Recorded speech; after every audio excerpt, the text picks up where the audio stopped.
বাচ্চারা, আজ আমরা খুব গুরুত্বপূর্ণ একটি বিষয় শিখব। জানো তো যৌতুক কি? ম্যাডাম, শুনেছি বিয়ের সময় মেয়ের বাড়ি থেকে ছেলের বাড়িতে টাকা, গহনা বা জিনিসপত্র দেওয়া হয়, তাই না? হ্যাঁ, ঠিক বলেছ। কিন্তু এটা খুব খারাপ প্রথা।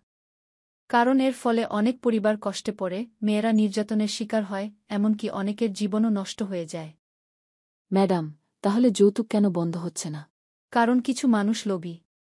তারা ভাবে বিয়ের সময় টাকা নিলেই তারা লাভবান হবে। কিন্তু আসলে সমাজের ক্ষতি হয়। যৌতুক হল আইনত দণ্ডনীয় অপরাধ। ম্যাডাম, তাহলে আমাদের কি করা উচিত?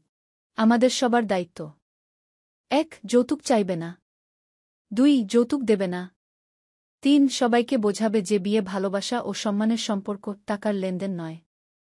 ম্যাডাম, যদি সবাই এই নিয়ম মানে তবে সমাজে শান্তি থাকবে। ঠিক তাই। মনে রেখো, যৌতুক নয়, শিক্ষাই মেয়ে ও ছেলের আসল সম্পদ।